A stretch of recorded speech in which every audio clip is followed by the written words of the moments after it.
dadi wong tani dik tandang gawene nyengkut kadang-kadang asile ra sumbut oleh dodolan dik alak yo mung manut regane murah adole nunut regane murah dik oleh ra patek sumbut nggo ngadepi kebutuhan dadi kalang kabut dasemu medhik untune cekut-cekut tuku rokok wae alak duwite yo ora nutut piye carane Mas ampriye iso ngudut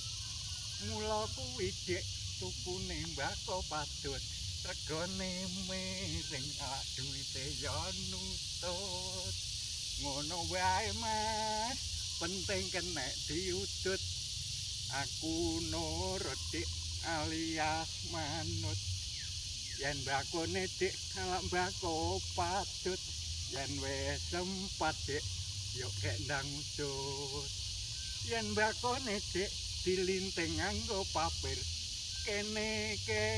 Mas lak sing penting yo nang mampir paling enak dik yen lagi ngudut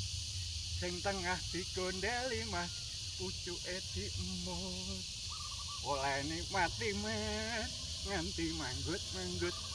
luwih mantep maneh Mas yen diendut-endut yen bako padut dik diwadahi kotak kayu yen diendut-endut Mas malah guyang-guyu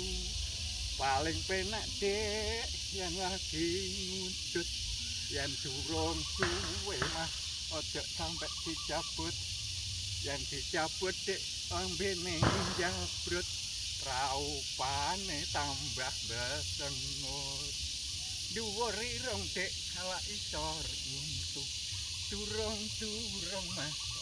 wis metu yen beluk balik dik kalak dadi bulet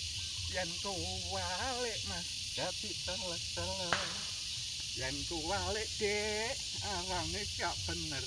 dhuwur mendelik Mas sing iso gaber-gaber mula kuwi Mas